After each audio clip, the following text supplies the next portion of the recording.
Oh my god, it's so fucking loud. What is this? Is this a tank? What is happening? Listen, I got a lot of explaining to do, but we need to get inside first. Okay, Jesus Christ. Is that a bullet? Oh my god. Yeah, don't look at it. Don't look at it. Okay, Stop. Fine. Okay. All right. It's so cramped in here. I can Listen, barely breathe. It's hot. Get your elbow out of my head. Oh my god, I'm not. It's not trying to be in there. Okay, hold on. So, I had an idea that could get us away from all the bad shit going on in 2020, all right? Okay. But it just so happens that my big brain made a time machine that's a randomizer. Don't. What?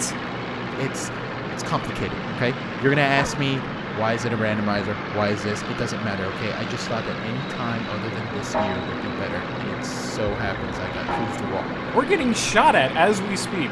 How is this? It's fine. It's, people die all the time. People live all the time. This is no better than the current status of the world. You think I don't know that? Obviously, this backfired. I'm going to take the L on this one, all right? What we need to do right now is just find a quiet place to talk and chill out for a little bit. Okay. There's a whole lot of chaos going around. Yeah, I can see that. It's fucking deadly out there. It's just World War II. Nothing different. It's just World War II. Not like fucking, I have the chance, the off chance of just absolutely getting domed by a stray bullet. I have no gear, dude. I'm screwed if I go out there. You know it was just conspiracy. Nobody even died in World War II. Let's be real. Okay, I'm gonna ignore that. So was the randomizer intentional? No, it wasn't. Listen. It doesn't matter anymore. We just need to chill out, find a spot, and not die. Okay. I think there's one over there. Oh, yeah, I can see that. All right, It's I'm hard to following see out you, of these. buddy. It's hard to see out of this little slit here. Jesus. All right, hold on. Here we go. Yes. We're good. Go ahead and kill the engine. Hello, everybody. Welcome to Underwhelming Expectations, podcast where we talk about pretty much anything. That was quite the ride we just had, huh? It was. Listen, I know we're not in a good spot right now, but, it's a bit quieter, I think. Yeah, for sure. Yeah. There's a lot of positives. No social media, Okay. Not, looking at depressing things on Twitter every 5 seconds. I guess that's a positive thing, yeah.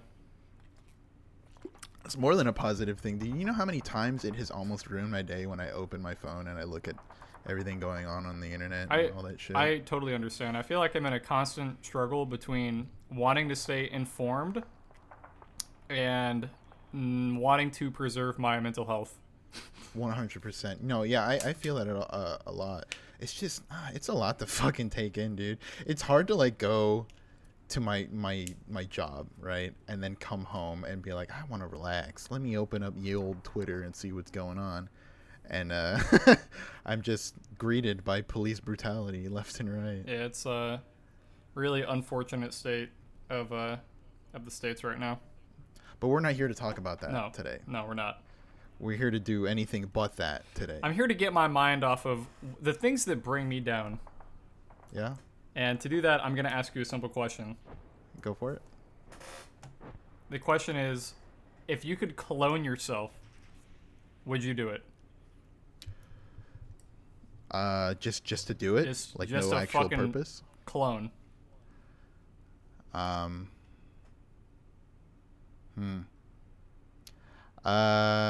don't think so.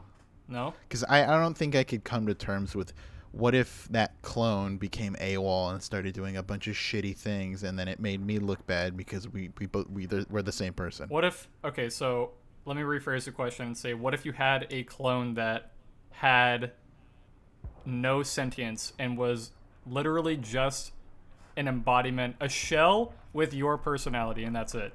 There was no outwards thinking from this clone. It was just a dude. A husk. Just your twin. Wait, does he talks back to me and he's sentient though, right? Yeah, but he's not capable of any intelligent thought, I mean, he's okay, good. Would people be able to tell us apart though? No. Okay, well, that's a bit of an issue. But is he with me 24/7? No. Then I can't do it, dude. I can't worry about that. You can give him instructions and stuff, and he'll do. It's like no, because in my mind it's like a split timeline, right? Okay. There's one version of me that chooses yes, one version of me that chooses no, right? And I'm either one of those, but depending on which one I chose, that path for me is different, correct? So Yes. I can't consciously feel okay with knowing that could turn out pretty bad for that guy. And he has my face and like everything about me. Even if he was just a clone, like wasn't even a real person? Yeah. Made in a lab. That's a fucking huge issue. Because if he's a clone, he has my fingerprint. He has my same facial features, my eye color, my blood type. He's got everything. He could literally, it's like stealing somebody's identity. That's true. That's awful. That's but what actually if he like had no? It gives me anxiety. What if he had no ill will whatsoever, and he was just here to help. He was here to do his own thing, not obstruct anyone else's way of life. He had no bad intentions. What is he, the fucking Messiah? No, he's not God, but he's just a regular dude. He just wants to do well. He just wants to do well. Well, I'm just gonna kill him and get it over with. Okay. I can't do it, dude. I can't. It's like I don't know. It's kind of like me not trusting myself or that other clone. Because if I know, you know yourself pretty well, right? I would assume so, yes. So you know that if you had the opportunity to do some things different, you would, right? Yes. Well, that clone is your next opportunity to do something different, and you have no control over that one. That's true, I guess. So you can deduce the choices in your head that you want to make and be like, okay, this is one that I would go with, but this one's the funner one. So I could go with that. And fun has no like it's not relative to if it's good or bad. Fun could be something good that's fun or something bad that's fun. And I can't deal with that, dude. That gives me anxiety. That gives you the heebie-jeebies? It gives me it gives me a big ol' zoink scoob. So you're saying the concept of choice gives you anxiety? Yes, choice out of my control. Okay. But choice within your control is totally fine. Choice within my control is totally fine because I know that I'm only controlling myself. Okay. But having somebody who's also me that can make choices by themselves without my control, it's like watching a movie, right? I think it's like, what if you were an actor, right? And somebody did a movie that was a biography on you, right? And you weren't the actor? And you weren't the actor. You I've were, thought but you about weren't. that. I've thought about that before. Yeah. It's like the only thing I would care about is how well that actor portrays me as a person. Because if it's a weird paradox. Yeah. I guess. I mean, it is sort of, but I mean, realistically speaking, you're just looking at a person who hopefully portrays everything that you're being as a person. What do you think what do you think Abraham Lincoln would have thought of Daniel Day-Lewis's portrayal of him? He probably wouldn't have minded, I think. Did you ever see Lincoln? No. When did that come out? I don't know, forever ago, but I saw it at my parents' house, I think. I think me and my dad watched it. And me and my dad are like the people who are not so like, yeah, the Civil War was about freeing the slaves, get the slaves, give them freedom. We're like more realistic, where it's like they just wanted people to work for them for free. Like it's not like I mean, it was super empowering, right? Right. But I mean, Abraham Lincoln didn't use that like honestly to his leeway. He used it like, yeah, I'm gonna free the slaves, vote for me, because he saw that as like, I can fuck up the South's economy by taking these fuckers away, not freeing these people. Are you calling Lincoln an asshole? No, I'm just okay. Listen, I'm not calling him an asshole. I'm just saying like it's a bit skewed in the way of what It's like a textbook thing. It's just like history, dude. Like you can't expect full 100% accuracy from a history textbook. You would have to truly be there to understand completely what was happening and every situational circumstance and all the context surrounding. That's just something that you can't assume. But see, that's what that movie did. That's what Lincoln did. It did the realistic side to it. So are you saying that would Lincoln be upset with how that happened? You mean like... No, he'd be like, how the fuck did my secret get out? Those bastards sold me out. He'd be like, what the fuck is a projector? What if he was actually like 4'3" instead of like 6 foot? He wasn't even 6 foot, was he? I don't know. He was pretty tall. Was he? I know that. I could have Yeah, swore he's he was really like tall. 5'10" or 5'11". Did you know that? I didn't even know this, but apparently Napoleon is average size. He is. Yeah, he was 5'7", I think. But why does everybody portray him as a little man with a big dick energy complex? I think I read about it somewhere, but I completely forgot the actual for real reason why he's portrayed like that. Yeah, I just didn't understand it because he's like 5'4", and I'm like, that's not that small, is it? I mean, was he? He wasn't 5'4". He was like 5'5" or 5'6" or something. Was he 5'5" or 5'6"? Sure well, even still, that's pretty average. That is average. I am 5'6". I'm 5'7". I don't understand like why he was 5'6". Yeah, see, height 5'6". Okay. Yeah, that's so he was average. Relatively average size. I mean, right. Were people smaller back then? Yeah. Or? Well, I mean that's yeah. So, but not like the era that Napoleon Bonaparte was, popular in. That was what? Mm-hmm. What 18? What era was that? Napoleon. It was the 18th century. Hold on. Bonaparte, statesman. Wow, fancy. 1804, 1814. Yeah, so that was his first reign. Yeah, that's been proven is that genetically people in the past were overall on average shorter. Not by a huge margin, but we're talking like if you go all the way back to BC, fucking around when Jesus times, people were on average like 5'2" or like 5'3". That was the average height. And then with time, centuries and centuries of genetics, people value height. So it's like selective breeding sort of, but on like a huge timeline. People value height, so they got plastic surgery to make their legs bigger. Yes, like that one episode of South Park. It's like, do you ever see Baki the Grappler by any chance? I've seen clips. I've seen bits and pieces. I've not watched like the whole thing, but I remember I was over at a friend's house one time. The Netflix rendition of it is really cool. It's a continuation of the original like 90s run, and early 2000s run. Anyways, there's a character. So Baki's brother, he gets fucked up really bad in the underground fighting scene, and he's out cold for a while. And then in the Netflix season, he comes back at the very end. And what happens to him is like all of his bones were broken, right? Yeah. And he was a short guy to begin with, so when all of his bones got broken, they did this thing where they extended his joints out and his appendages out so that they would heal back at that length. And he was like fucking huge. Fuck? He was like Sagat, and it was possible? Like fucking crazy. I don't know. Listen, I'm not gonna say that like Baki is like total bullshit because they do some like historical, like MMA.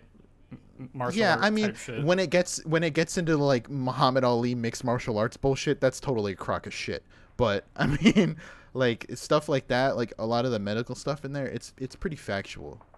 Okay, well, I mean, I'll take your word for it. I saw that and I'm like, ooh, and they show like the Xrays, and let me tell you, dude, Xrays make me fucking cringe. Do they? Like, really bad. Why? It's just, it's so eerie, dude. It's like that's inside there's a skeleton inside of you. There's fucking bones inside you. Yeah, you're like the fucking onesie that the fucking skeleton is wearing. Yeah, I mean we're all like and it's even worse when you go into like I go onto Reddit. I go to r/medical gore, and you see some really bad fucking. Why would you X-rays. go there if you don't like it? Because I'm oddly curious by it too. Go to r/meddizzy.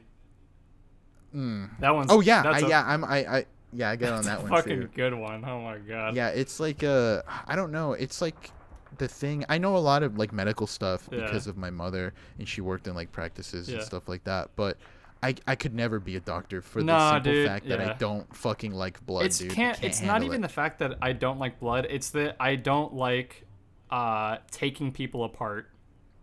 Yes. I feel like it feels wrong. It's not like so much a moral thing as it is I just personally I can't with that shit, dude. Like whenever I watch surgeries on TV and shit, and it's like open heart or whatever, and they fucking like they tear your chest open, they gotta like peel your ribs back and shit, and it's like I can't stand for 12 hours a day like looking at somebody's insides. You know that instrument they use to like stretch out your ribs so they can get in there? Oh, It's like a metal don't make spacer. me think about that, dude. It's like a metal spacer they put on the bottom of your sternum, and then No. they crank it, and it spreads out your fucking Oh. rib cage so they can get in I there. don't want that. That shit, oh dude, like that shit reminds me of when the fucking That's like a when medic pulled that Uber heart into fucking oh my Heavy's guts, God, dude. Anything with the ribs, like I don't like any thought of the ribs being anywhere else than where they're supposed to be.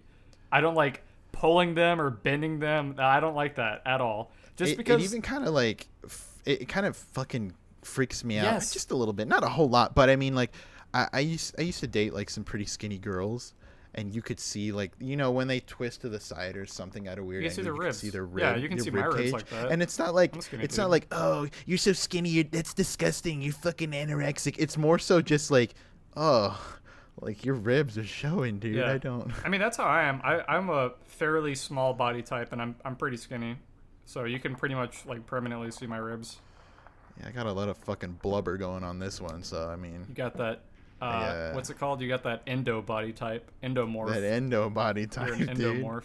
I looked that up today. I got the bulky character setting. I usually don't watch ads on YouTube or anything like that, but sometimes, occasionally, it'll be like, I don't know, 2 or 3 in the morning, and an ad will just within the first 5 words, it does its job and it gets my attention. I'm like, oh, I'm kind of curious to see where this Yeah. goes, and it's an ad and it's a dude talking about how to get like turbo in shape and just this fucking giga huge guy. Yeah, and they're always like, hey, I'm sure they all tell you, you know, eat this thing, Yeah, work I out think it was here, the same do that. ad. But you don't got to listen to none of that bullshit. I'm gonna tell you how to do it a bit easier on your lifestyle, so you Yeah. don't have to do a complete 180. I'm pretty sure it was that. And then the dude's like, first of all, it heavily depends on your body type. And I'm like, what body type am I? And then it like fucking, dude, the ad's like 3 minutes long. And I'm sitting here like, I'm curious at this point. But of course he doesn't actually tell you anything. He just says like, oh, buy my thing. And you know,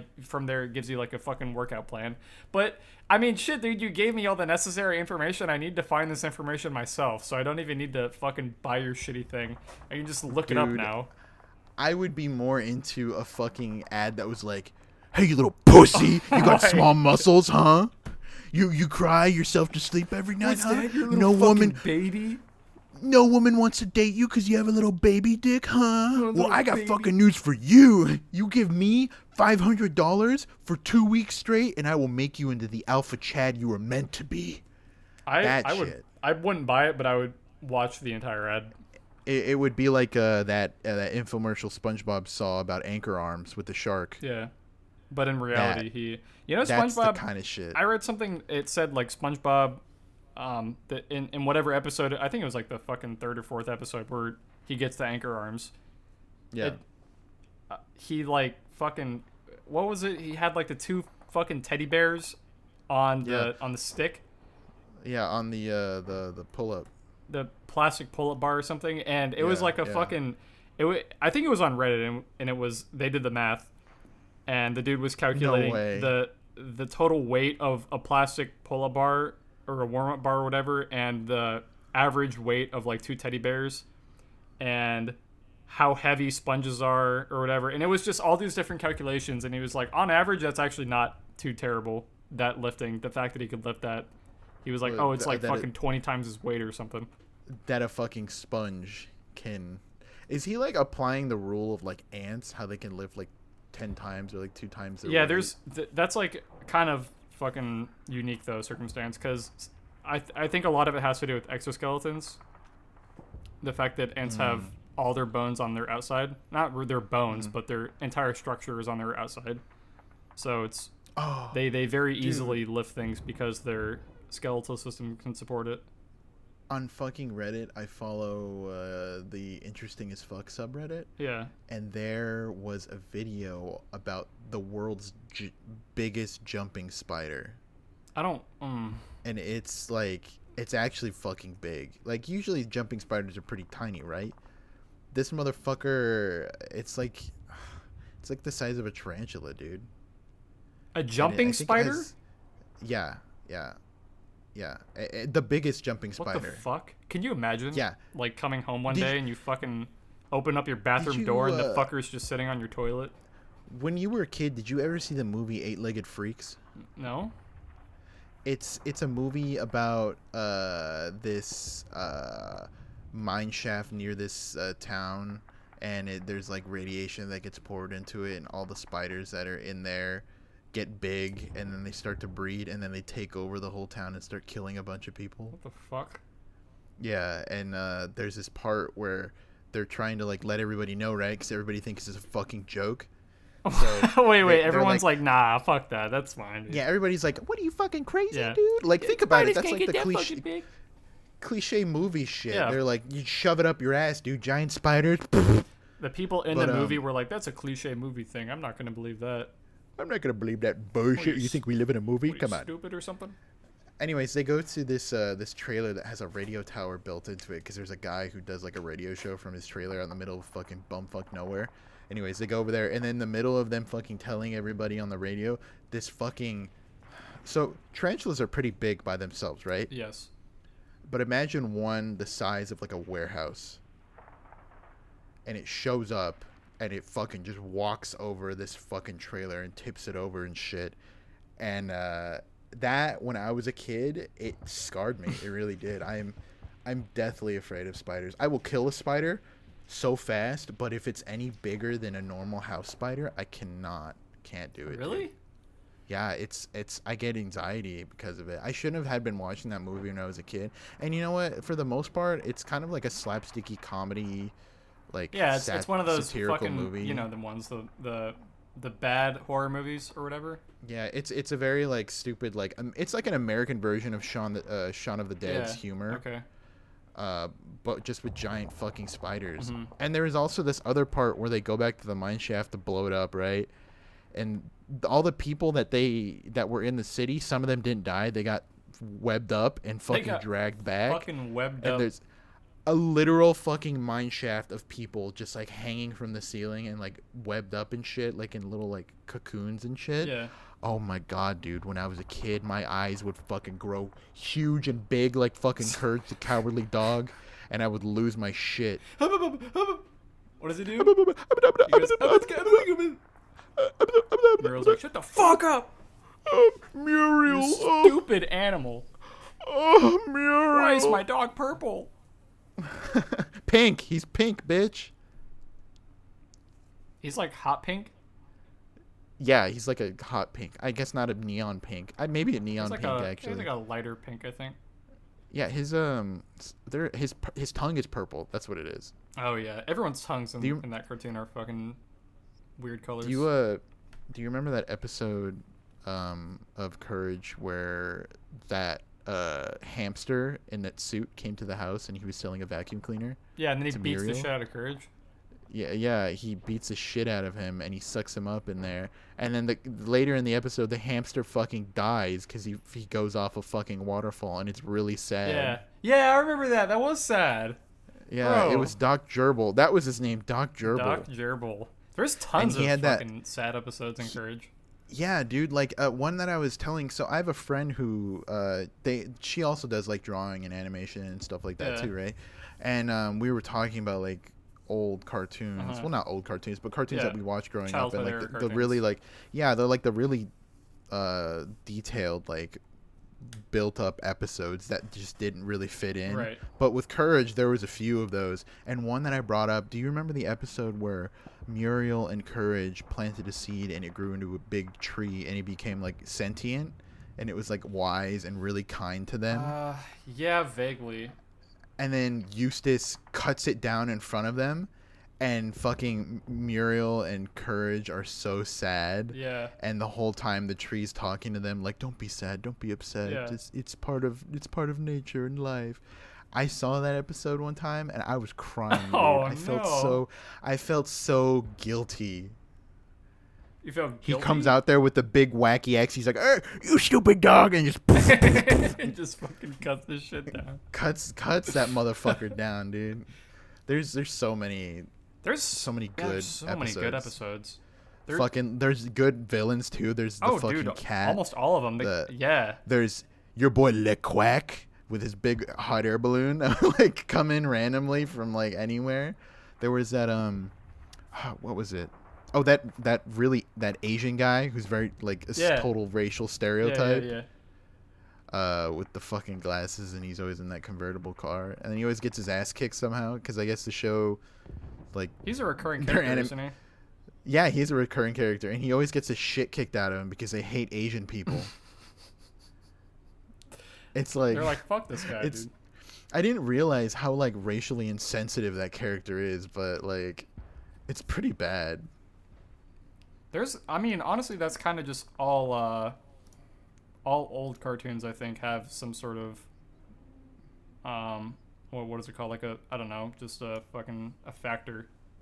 Just some sort of racial factor or just trope or something. Do you remember when they put Ren and Stimpy for another run on MTV? When? It was like years after the original series had ended on Nickelodeon, then MTV picked it back up. You remember that? No, I don't. I mean, I can see it happening. Well, but I don't remember watching it. Sexually charged, dude. Yeah. So originally, Ren and Stimpy was supposed to be an adult show. Yes. And there's like hella fucking jokes in it that are like, right. wait, not yeah, for fucking no, kids, yeah, dude. totally, yeah. It's not a kid show But at all. in the MTV run of it, they had no fucking bars on that thing at all. No They filter. just let it fucking rip. Dude, they did some super homosexual stuff between Ren and Stimpy, dude. And there was titties in it. It was like what Drawn Together was. Do you remember that? Yes. Yes, I remember. Was it on Together. Comedy Central? Yes. I think it was on Comedy Central. Yeah, it was like that. It was like very sexual and like very. It was out there. How strange. But it was. I don't know. I feel like if that's what Ren and Stimpy was originally meant to be, I probably wouldn't have had watched it. Oh, probably not. I mean, that kind of loses its charm of the original show. Yeah, it's. I don't know. I was really fond of that. That's kind of like what made me really get into cartoons like Ren and Stimpy and shit. I think that's the same for a lot of people. It's a very good source to draw from. Yeah, that was. I mean, that was a fantastic era. And keep in mind, like when we were young and that stuff was coming out, it was actually near the end of it airing. So yeah. we only got like a little snippet of it on air before the new shit kind of took its time slot. Yeah, and then the fucking just the evolution of cartoons, and they realized that this isn't everyone's cup of tea, and they wanted to expand to a broader audience, so they started producing cartoons that suited more of like the age gap that they were trying to the target audience. Right, like one I had to actually stay up because I only saw the ass end of it, and I found out that there's more episodes that I never got to see, and that was back when like you can't record episodes, you can't go on a streaming service and shit like that. Yeah, if you miss that shit, you miss it, and you gotta hope it plays on a rerun. Yeah, you set your fucking alarm. You look up a TV guide. I used to have a TV guide, and I would find the time slots that it would come on. But I was trying to find the early episodes of Rocko's Modern Life, because I am a huge fan of Rocko's. I love it. When they brought it back for that special on Netflix, dude, I watched the shit out of that. Yeah. I loved it. But that was one of the cartoons where it was so far when we were young where I had to look up a TV guide to find out when that motherfucker was coming on so I could see fucking Rocko and fucking Heifer do goofy shit at like 3 a.m. in the morning. That was before Nick at Night too, and shit like that. Because they would also move that on my TV screen. Yeah. Because they would also move some of those live action ones, like they would have George Lopez in Home Improvement and Rosie. Oh, dude. That was too late. Like that one was a little too late for me. I think that the extent for me was just George Lopez, because that's when I'd be falling asleep. And then in between sentience and falling asleep, you're dozing off and you hear. Yeah, exactly. I'd fucking look up and then George Lopez's fucking fat bouncing mug on a trampoline would just be looking at me on the trampoline as smiling, goddamn ear to ear ass smile. I'm over here like, what the fuck is happening? What? That was like when live TV sitcom stuff started to pop up for kids channels, because that was like when the Amanda Show came out, and like all that was having like their third or fourth season, I think. and that shit was making a comeback. I used to watch the shit out of all that, but then I found SNL, and I'm like, wow, this is so much better. What is the what's that fucking show with Lizzie McGuire? The one that she had? Yeah, Lazy McGuire. It was just called Lizzie McGuire. Yeah. Are you sure? Yeah, it's Lazy McGuire. It's not. It wasn't like the Lizzie McGuire show or. No, it was just Lazy McGuire. Okay. That's it. I'm gonna take. That's all it was.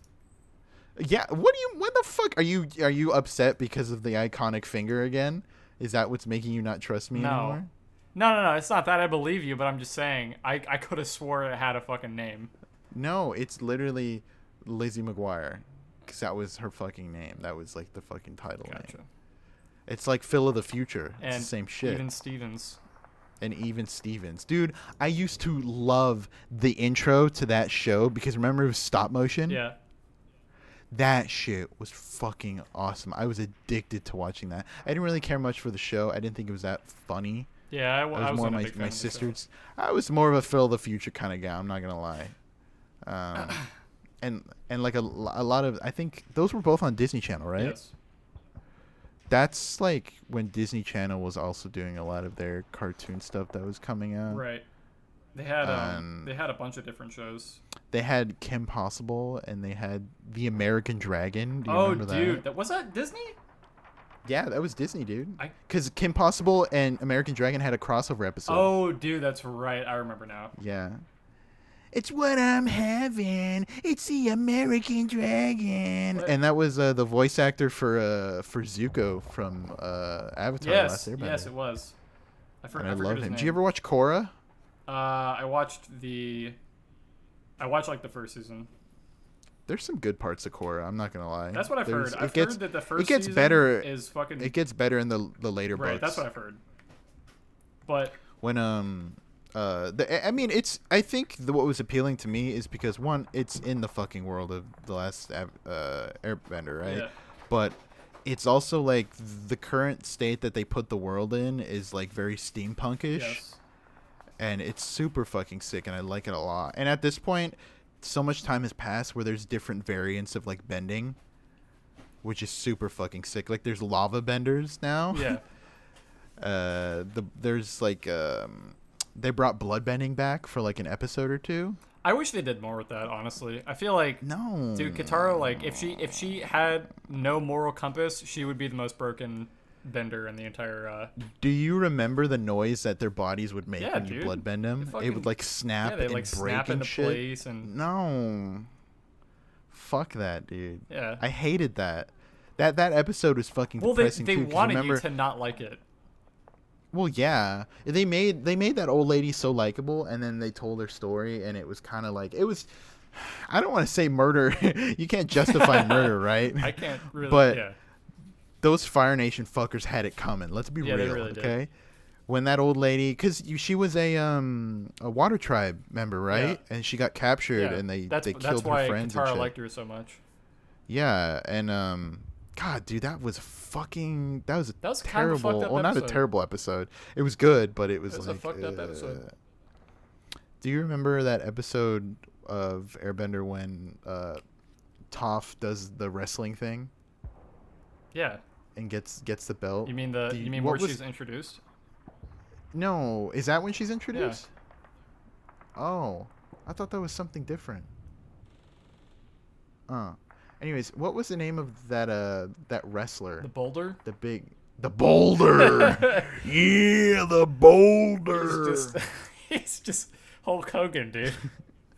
How the fuck did you remember that? What do you mean? I actually fucking watched Avatar not too long ago. I rewatched the entire thing. It was like a couple months ago. Hey, it's never said what happens to Zuko's mom, is it? It's implied. What that she just died? Yeah, she gets murdered.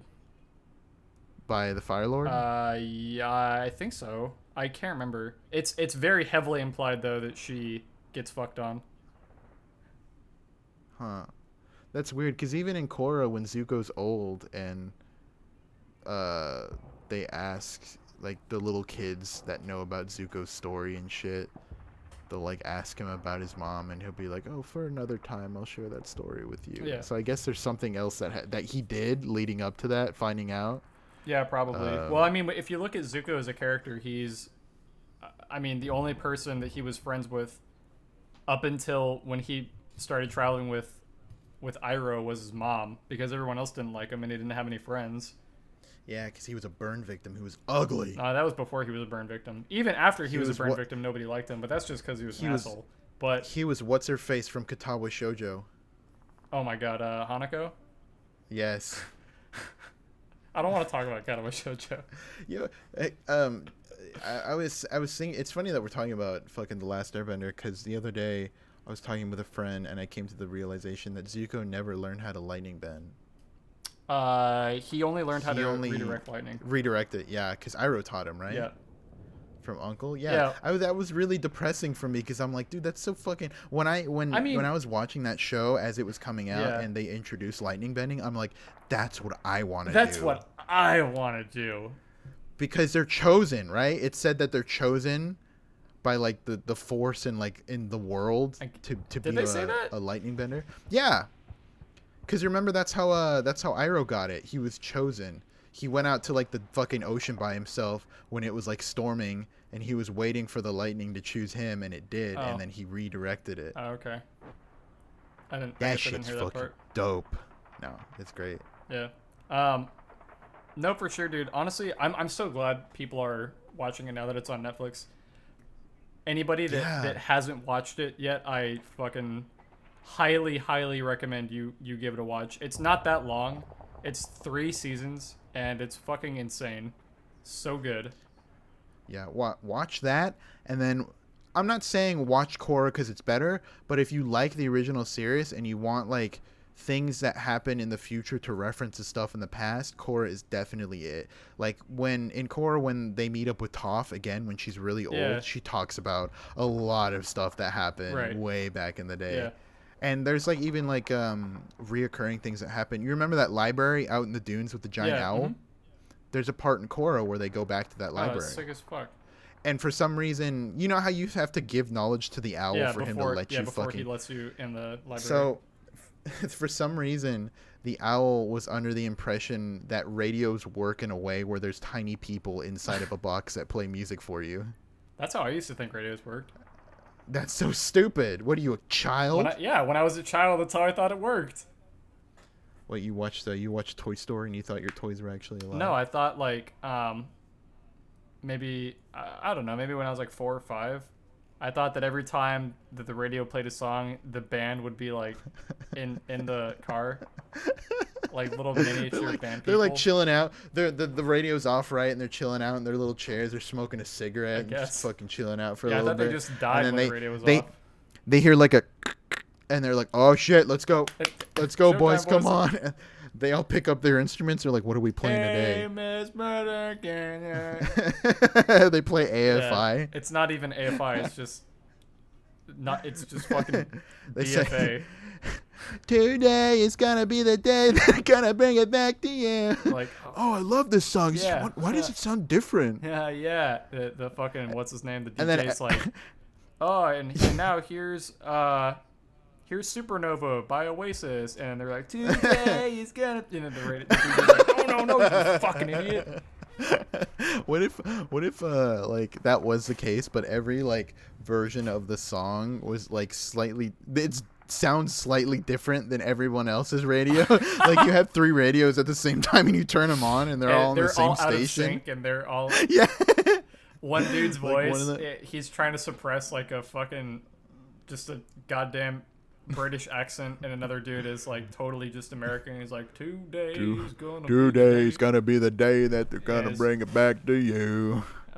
Oh wow, is this a cover? Wait, we're on the same station. Yeah, what's going on? Happening? Are we on KTYL or what is? That'd be funny if you fucking dropped the radio and it broke, and then a bunch of little people started to run out of it. Scurried out of the radio.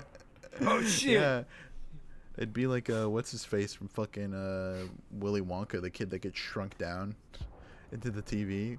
Mike TV. Mike TV, my boy. That's my boy. The legend Mike TV. That guy, dude, gung ho. He was fucking balls to the wall. He was balls to the wall. He did not give a fuck. He didn't care at all. I was great. Many of them did. I think the only person that actually gave a fuck was Charlie. I need to rewatch that Which one? version of The it. the new one? With The Johnny Gene Depp? Wilder one. Oh, the No, Gene no, Wilder no. version. That's my. I like the Johnny Depp one a lot too. I think the music's better in Johnny Depp's than it is in Gene Wilder's.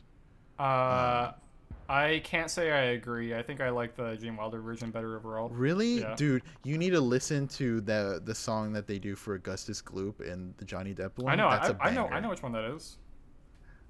That's the fucking Yeah, I mean, piece de la it's good. resistance. It's good scores, and overall, I think it's pretty good. But I just like the Gene Wilder version better. I think it's more nostalgic when I listen to it. I completely forgot to that. You know that part where he goes back to his dad, because his dad's a dentist. Yes. His dad. That's fucking Count Dooku. Yeah.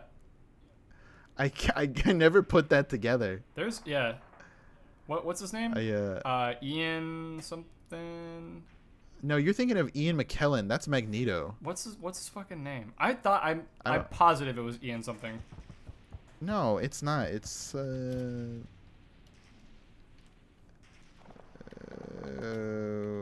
let me see.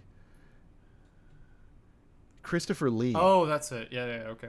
Gotcha. Yeah, he's also what's his face? The White Wizard in Lord of the Rings. Yes.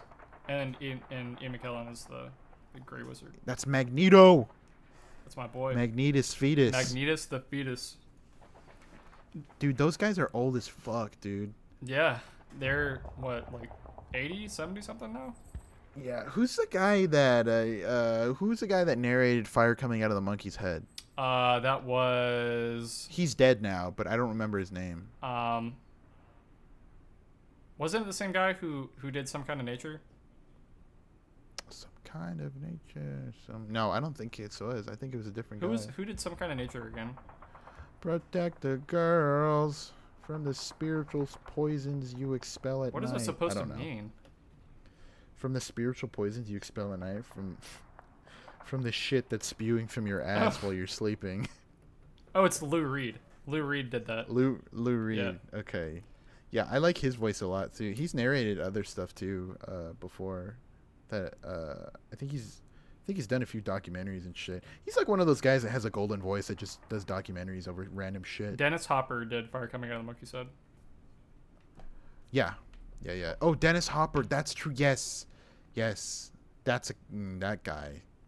I love his voice. It's so good. I remember I heard the audio version of that before I ever saw the music video. The music video is really good. Mm-hmm. That animatic story. Oh yeah, it was great. Video. I think all the Super fucking good. animatics for Demon Days were fantastic. I wish we could have seen the one that was made for what's that one Plastic Beach song? Ugh. Fuck. There's an animatic out there, but it's not like An official one. fully. Yeah, like an official. Well, it's an official one. It just never got animated. Oh, okay, gotcha. Fuck. I don't remember what it was. I gotta look that up later. But yeah, I fucking love looking at storyboarded stuff on YouTube. Yeah, I love seeing the progression and the changes that happen. Did you ever see the pilot for Toy Story? Yeah, I'm pretty sure I have, although I do not remember much of it. It's like a different version of that scene in the first movie where Buzz gets knocked out the window. Yeah, that's right. Yeah, I remember that. But instead, he just gets pushed over in between the wall Yeah. and the dresser, and he's stuck there. Yeah. So I was looking at original sketches for that, and it turns out that Buzz was initially supposed to have a USSR theme. What? Because of the Oh, space because race. of the space race. Yeah, What the- he was supposed to be red and yellow. When does Toy Story take place, though? Ooh. Mechanically, is it ever mentioned? Do you think? No, I don't think it's mentioned, but I know it takes place long after. It's just the matter of it being a space toy. I don't think it has anything to do with the current time of it being. Well, you know what? Actually, Toy Story 2. Al, he has a black and white TV, and he drives like. Yeah, but all the other cars in that movie aren't. So what? That's just his aesthetic. There's also VHS though too. I don't know, dude. That guy is lost in fucking time, dude. Yeah, that guy has. I think he's just one of those dudes that fucking likes old shit. Fucking Al's Toy Barn. You'll save big bucks. So, it says 95. It takes place when the movie came out. 1995. Okay. But Rex, the toy, was made in 89. Okay.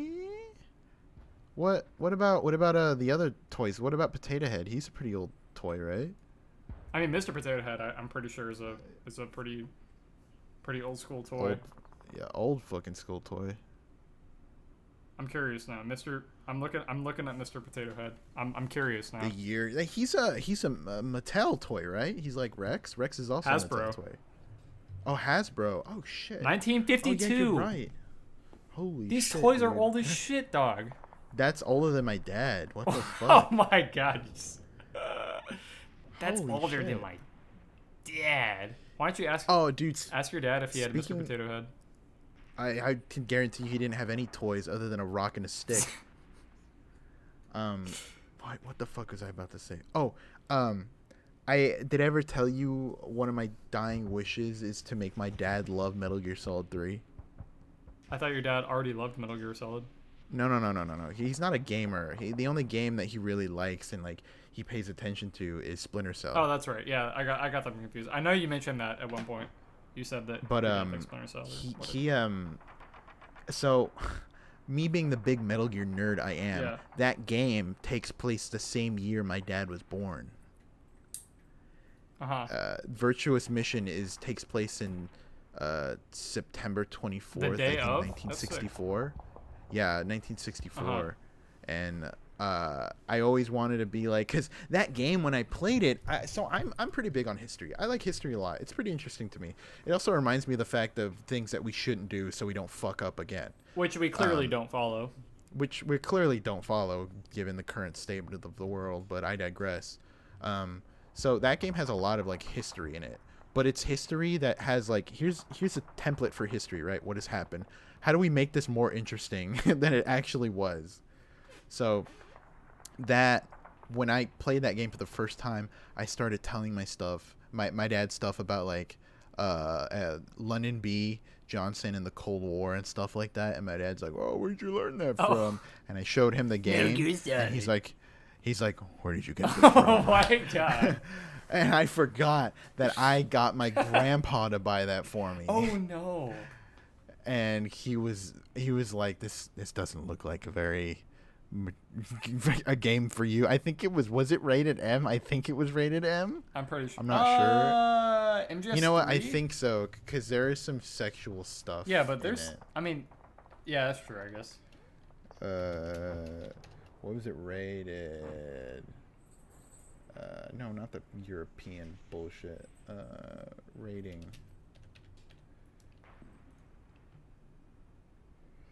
M. It was rated M. Oh no. Yeah. So he saw the rating and he was like, "This isn't a game for my little boy." He saw the rating and he's like, "What does it say? I don't believe this." And keep in mind, like my parents also didn't like me playing GTA. I had to bum it off of a friend. I had to only play it when I went to a friend's house. And the first one I ever played was Vice City, and that was awesome. The first GTA I ever owned was 5. I didn't play any GTA. I played 4 at a friend's house, but that's it. I did not play any other GTA before that because my parents were surprisingly sometimes pretty strict with what games that I played until I was about I would say until I was about 15. 15 was the age where they kind of lifted the brakes off a little bit and let me kind of be a little more liberal with the games that I wanted them to purchase for me. Yeah. That's around the same time for they started. Like for me, the time that I knew was when my dad got me Gears of War. He got it for me, and I'm like, "You're getting this for me?" And he's like, "That's that moment where you're like, maybe we could." He's like, "Yeah, maybe we could play it together." We never played it together. Of course not. No. I've tried playing games with my dad. We played. So what? We played like. What? Well, I try to get him into games that I think that he would enjoy. So I don't force him to be like, or I never used to fucking pull up Sonic Adventure 2. And then battle mode. Dad, or look whatever. at the Chow guard. Look, this is my Chow. You can pick Metal Sonic, and I'll be like Shadow, and I'll like kick your ass on the rails. No, if you throw this Chow in the water, he might drown. But if he doesn't, he learns to swim, and he gets a stat boost. No, I would pull up like Forza 4 or something, because I know my dad likes cars. He's not like he's not like huge into cars, but he likes them. So I fucking pulled up that, and I'm like, here, we can have a race or something. And of course, I'm not into car games either, so it was kind of just like fucking whatever. But That's actually where video game stuff started for me, believe it or not. Like when I started to get heavily interested, other than playing them like pretty casually, like other than like Pokemon stuff and like little stuff on the Game Boy, the first game that I ever had for my PlayStation 1 that my dad and my sister also played with me a lot and we loved was the very first Gran Turismo. oh hell yeah. And I still have that case in that disc. It is sitting over there. I never want to let that thing go. That thing is so precious to me. But that I'm not even that big into fucking racing games. But when I first played that game, holy shit, dude! It was like when people go to the Grand Canyon and they're like looking at it and they're like, wow, that's amazing. I had that exact feeling watching the opening intro, and the opening intro was a song by the Cardigans. And it was a banger, and I ended up finding it years later and downloading it. But yeah, video games for me, MGS was like the thing where they're like, all right, he's starting to play things without us really knowing how do we handle this. But what happened with that is that they made me get rid of it. They made me get rid of MGS3, and I didn't want to sell it, but I was like, I think I should just give this to somebody that I know. And who do you think I gave it to? I don't know. I gave it to Rhodey. Oh, really? I gave it to Rhodey. Where does he live now? Do you know where he lives? I have no fucking clue. That man is gone off the face of the fucking That man planet. has fucking vanished. I have not heard a word from that guy.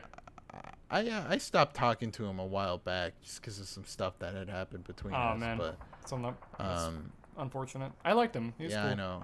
A bit of a falling out. Yeah, he's a great guy. He's just he needs to get his priorities straight. But anyways, I gave him that, right? And it just so happened that he had a copy of Metal Gear 1 and 2. And with 3, there was a version of 3 called Subsistence that came out, I think a little bit later. And it was actually supposed to be the port to the Xbox. Oh, baby. And he got it. And I'm like, oh, fuck, I want to play this so bad. So what I did is I borrowed it from him. And I brought it back to my house. I hid it in my pants. Of course, as you do. Went up the stairs. Right. And tried to keep the conversation very minimal between my parents. Yeah, right. Who were in the living room. Okay. And I went upstairs. And I stole the Xbox out of my sister's room because actually it was hers, technically. It was Genevieve's Xbox. But the only games that she had... Yeah, it was Jen's Xbox. The only games that she had was... The games that came with it which was a dual disc of NCAA football. Okay. And tennis. Nice. And then Simpsons Hit and Run. Oh, that's a good mixture of games. 2 sports games which was and great. Simpsons Hit and Run. I played the shit out of it. Those were the only 3 games that she ever fucking owned. That was a banger game. So I went into a room and I tried to take the Xbox out, but I tried to like put something in place of where it was so she wouldn't notice it, because she never touched it anywhere unless I said, hey, let's play Simpsons. So I took it out and I put it in my room. And I played it, but I made sure where I put the Xbox that it was someplace that I could like push somewhere or like cover, so they wouldn't realize that I was playing with it. And then I had a remote to my TV, so I'd turn it off and then just start. I'd have like my Game Boy next to me or something, so I could pull it up real quick and just start dicking around to make them. If Mom and Dad, if you are listening to this, you know my secrets now. So I'm going to have to kill you. Yeah. And I'm like, I need to finish this as fast as I can. So I beat it in one fucking day. Holy in the shit. middle of the night. Those are long games. Starting from like 6 o'clock all the way to like 5 in the morning. And then I put the Xbox back and put it back in the case. Dude, I wish I still had the stamina to stay up all night playing games. I do occasionally, but I really have to like do something earlier in the day where I can take a nap and then drink some coffee or something. Yeah, like that's that. generally what happens to me now. Because I mean, like, I don't know, man. Like, I think as I've just gotten older, it's not that my interest in video games has depreciated. I think it's just that I have like work and other things to keep track of, and I just can't. I don't have the liberty to fucking go to school and then come home at 4:30 and then fucking chill out. And on weekends, I have nothing to do or whatever. It's like I'm an adult now, so I have shit to do. I can't just. I get that. But I think it's different for me where I do have a pretty good chunk of time, and if I don't, I can make it a little bit of time. But I think it's more so that I'm much more pickier with the games that I buy Yes, or look I into. agree. Yeah, I'm. Yeah. Just because the internet is so vast now that there's different perspectives. I can look up gameplay if I really wanted to, unless it's something I'm entirely hyped for, which the last thing that was Death Stranding, and I was not let down. I love that game. That game is probably one of my favorite games of all time. Really? Straight up. Yeah, That seems like the contrarian opinion. I well, I'm not as much as I would love to fucking suck Kojima's cock 24/7. This is not one of those times. I actually appreciate the game for what it is, how much content it has, how much story it has, how much visual cinematography it has. It's less of a game to play for fun and more of a game to play to marvel at. Okay. So you're saying don't play it as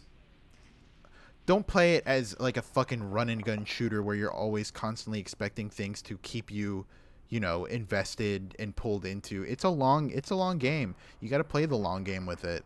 But it's one of those things where, in video games where you find like a really pretty video game and the landscape's so cool, you just kind of stop and look around and you're like, wow, this looks fucking fantastic. Yeah. There was a lot of moments of that. Honestly, in Death Stranding. When I fucking bought Skyrim, I own Skyrim 3 fucking times now, by the way. I own it for the 360, for the PC, and the remastered version for the PS4. So fuck you, Todd Howard, for taking my goddamn money, but it just works. I bought the remastered version, and then I went home and played it, and I was actually very surprised at how many differences and how different the landscape looked compared to the 360 version. So like unmodded or whatever on PS4, it looks really fucking clean, and lighting is completely different, and the render distance is further, and it just overall looks way prettier. And I saw that and I'm like, man, they really overhauled this shit, and it looks like they actually put time into it, which is crazy considering, Bethesda's recent fucking track history. Yeah, it's Can we talk about that? Yeah, sure. Can we talk about how fucked Bethesda is right now, and how what they have done with their games within the past year to 2 years has really tarnished their fucking name. What specifically are you just referencing? Fallout 76? Well, no. You didn't hear about what happened with Doom? No. So, as I remember it, I remember listening to a few videos about this, but so the guy who does the soundtrack, right, for Doom Eternal, he mixed it and everything, right? Yeah. But when they put it out, like the actual OST out on the internet for you to buy and all this other stuff, it was completely different versions that weren't mixed by him. It was mixed by someone else. The same song, but just sounds way shittier. And it's like, well, what the fuck? And it turns out that they have this fucking, I don't know, this bad fucking relationship with this motherfucker now, because he tried to tell them, like, hey, you need to fix this. You need to, put my music on here for them to listen to, not fix this music that you've taken from me and have it mixed by someone else. Fix your fuck up. Yeah, fix your fuck up. And they were like, nah. What? Yeah, they're like, nah, for a little bit. And then they eventually cracked and did it. And then there was another thing when Doom Eternal came out, and it was that, did you hear about that anti-cheat software that they had? Yeah, I did hear about that. Embedded in the game. So that, too, that really pissed off a lot of fucking people. Really, really bad. And then, obviously, the fucking elephant in the room is Fallout 76 every fucking time. Yeah. It's taken them this long to put NPC characters in it, and it's taken them even longer to fix the bugs that have been reoccurring throughout the 2 years I think it's been around. Yeah, the fucking on release with thousands of bugs. I know this is like a really cliche, dumb, stupid thing to say nowadays, because it's like, oh yeah, well, it should be this way. But dude, you remember when games used to be fucking finished when you got them? Yeah. No, I remember for sure. Because, well, I think... And if the bugs were there, it was minimal, Yeah, dude. So the obviously the main fucking reason that happens is because they know that they can get away with releasing something like that because they can just update it. But back in the day, when you release shit on the GameCube and the fucking PS2 and the Xbox, that shit didn't have updates. So if you fucking release a game, that shit better be finished. And if it's not finished, you fucked up. Like, that's a dead game now. Because people are going to go back and fucking... That's what happened with Bubsy for 3 times in a row. They just never fixed that 3D. Fucking shit show. That's the same with a lot of PS1 and Genesis era games. You just play them and you're like, man, this did not age well at all. It's really unfortunate that the Dreamcast and the Genesis are kind of considered failed consoles because there was a lot of really good games on there. Well, Like I think on the Genesis there was the best version of Marvel vs. Capcom 2 to ever fucking touch anyone's hands, and it gets fucking overlooked because of how much of a failure that those consoles turned out to be. Yeah. Or considered. Oh, for sure, dude. I mean, when you consider the fact that nowadays there should be no excuse for a bad game. I mean, theoretically speaking, there should be no excuse because you have, especially for like indie developers, you have so much fucking time to produce anything you want. It doesn't, like, you can make anything. And unless the core concepts of your game and the core gameplay will be affected by fixing the other things about it, then you can fix anything and it can still play like a good game in theory. Mm-hmm. But I don't know, man. Some people are just fucking lazy as hell and they don't want to put out a finished product and they don't care about feedback. And they don't want to listen to people that play their game to tell them what to fix and what's wrong with it. And what was in your opinion, the most difficult game for you? Like you being really excited for it, and you had really high hopes for it, and then when it came out, it was just a shit show. Dude, it doesn't even have to be glitches. It could be just the story. It could be the cutscenes. It could be the voice acting. Probably anything. Probably fucking Kingdom Hearts 3. Yeah? Yeah, I think so. I mean, like, dude, I just waited so long for it. KH2 was probably my favorite childhood game of all time. I invested so much time, so much fucking just looking shit up on the internet and fucking using guides and shit and trying to talk with people who also played it. But at that time, internet was in its budding stages, so it was hard to, contact people or whatever and find people that shared interests other than school, and it seemed like I was the only fucking person that played Kingdom Hearts. So fucking you never tried to go into any like local forums? No, because I didn't fucking know about that shit when I was like 12. Oh shit. But damn, after it took fucking a while for you to figure that out, dude. I'm telling you, after waiting like however many years it was since 2 to 3, I had such high hopes for 3. I was like, man, this is gonna be a fucking banger ass game. The soundtrack's gonna be sick. Fucking the graphics are gonna be dope. Like the storyline is gonna be cool, and I was just let down in almost every single facet, and it fucking sucks real hard. And I fucking haven't even finished that shit. I played it for maybe 10 hours, and then I just stopped playing it because I'm like, it's too easy. It's not fun.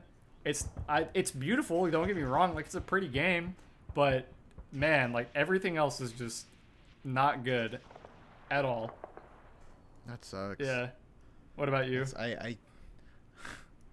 Oh boy, Metal Gear Solid 5: The Phantom Pain. I recall you having mixed feelings about it back in the day.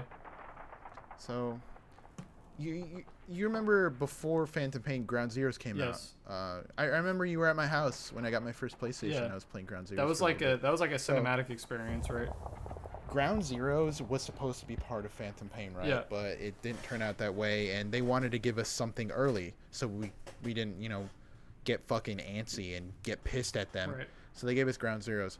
I can say without a doubt, Ground Zeroes, which is a game that you can beat within like 4 or 5 hours, is better than Phantom Pain, which is a game that may take 8 to 10 hours to beat. Days. Or... yeah, I mean, if you're playing it normally, yeah. I mean, you could finish Ground Zeroes, all of the missions, just regularly, casually, in like a day or two. Right.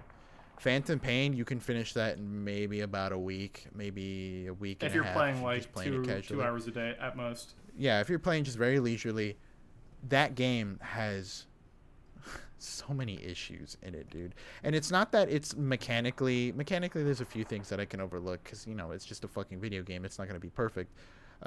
But what really fucking bummed me out is all the things that I found out after the game had come out when people started to data mine it. Mm-hmm. So the plot of it already was kind of disappointing, mostly because they changed the voice actor. It's not my boy David doing Big Boss. Unfortunately, it's Kiefer Sutherland, and even with that, this is also a thing that pisses me off about AAA titles that employ actual actors to voice characters. They're paid so much to say a minimal amount of lines. Yeah. And it sucks because I feel like there could have been so much more. There's so many voice lines in the fucking on the internet. They're everywhere, honestly. There's so many people with good voices on the internet, but it's honestly it's just what's the fucking it's just the sea is so vast with people. Yeah. It's hard to swim through and find exactly what you want. Yeah. And I'm not saying that Kiefer Sutherland did a bad job. I just wish he talked more. To be honest with you, I'm in love with his voice for Big Boss. It is so good. But that was like something that really bothered me throughout the game. The story itself bothered me. There's a lot of retcons in it. A lot of shit that doesn't line up with canonical lore. That really, really fucking... It makes me so mad, dude. If you could see me right now, my fist is my balled. Fist is balled up. Like, I'm pounding on like my chest. I'm getting ready to fucking punch my fucking monitor like Summit 1G, dude. I'm this fucking close. But so you find out after when people started data mine it, it's an unfinished game. There's a whole entire chapter that you can actually walk around in that has dialogue and cutscenes that are unfinished that never got put in the game finished. And it closes off the story for Liquid Snake, which in that game is Eli, and he's a young child. And where he leaves his story off in the main story, the story that's actually playable for the most part, he takes the giant robot and he disappears. He takes the Metal Gear and he fucking dips, and that's the last we see of him. But turns out that they had plans to make another chapter, one last chapter, to close off his story that would lead into the time jump between Metal Gear 5 and Metal Gear Solid 1. And it was so depressing. I was so disappointed, dude. I wanted to fucking scream, like, why would they do this? Why this? Why that?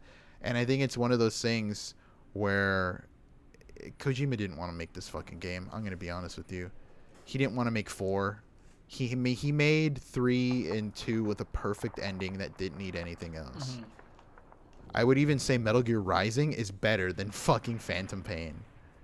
Jesus. And I love Metal Gear Rising, dude. I love that. I want to play that game again. I've been watching Oni fucking play through Metal Gear Rising. But that game fucking, God, it pissed me off. It makes me so mad. And then they fired Kojima when he was going to do that PT. You remember PT? Dude. Oh my God, I remember playing that with you. You remember trying to hear the baby cries? Dude.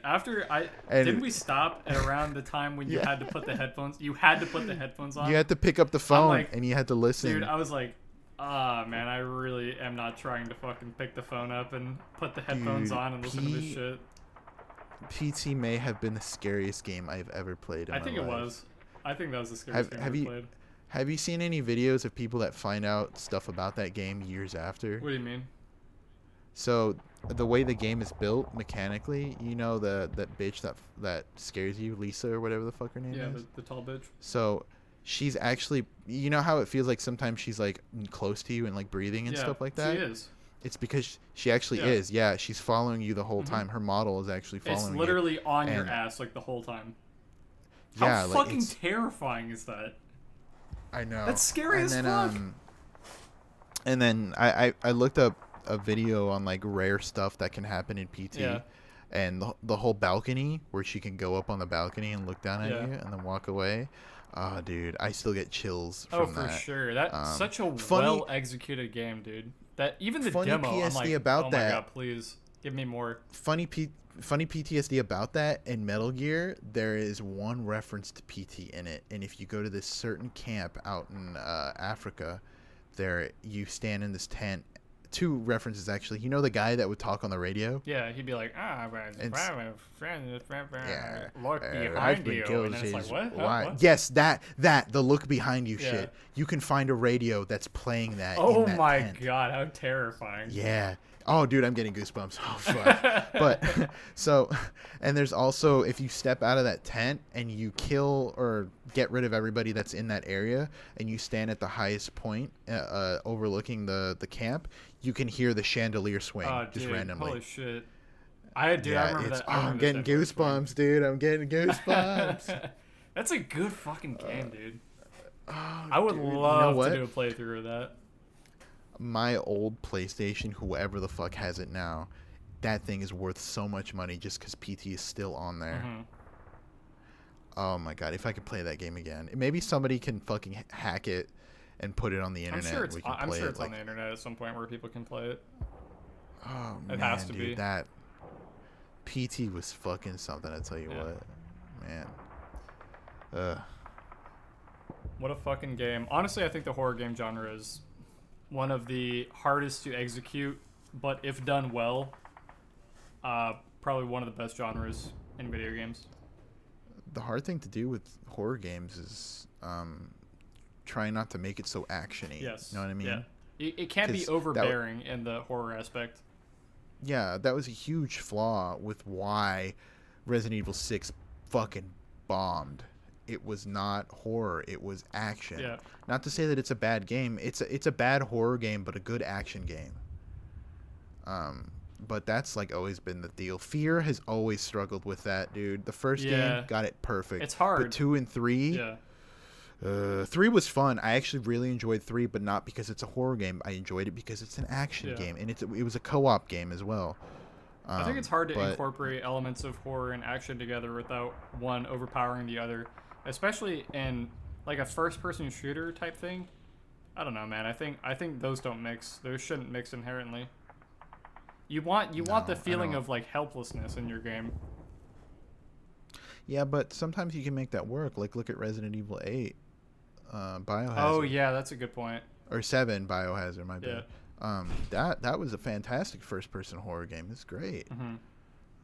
It did a really good job kind of putting you in a very uncomfortable spot, and it gives you that feeling of you really can't escape. You know, you're completely always surrounded, and you should always be weary of your corners and things in there. Right. Because you never know. And that was the last game that I played that gave me a really that feeling, other than like a game like Outlast, but Outlast is really linear. Yeah, I feel like Biohazard is a bit more free roam. Yeah, I agree. Outlast 2 did a very interesting job at attempting to fix that. Yeah, but I don't think it panned out super well. It's still a memorable game. It's still pretty good, but I don't think it really hit all the marks a horror game really does. I'm hoping that new Silent Hill game that's coming out or in development currently turns out to be really good, whatever it is. Hopefully. All right, well, we're going to end the podcast there, guys. Appreciate you for watching very much. Mm-hmm. You can find me on my socials.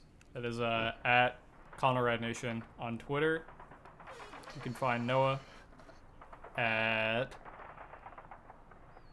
Noah Nyan, like the cat, like underscore like that Nyan. fucking meme. Yeah, that, like the fucking Nyan cat. And then also, if you want to tune into our Twitch channels, we both have a Twitch channel. Mine is twitch.tv/FGC Leviathan. I'm not currently on a schedule, but I kind of try to do it more regularly as of late, so you can catch me there. And I stream over at twitch.tv/OPX_SSBM.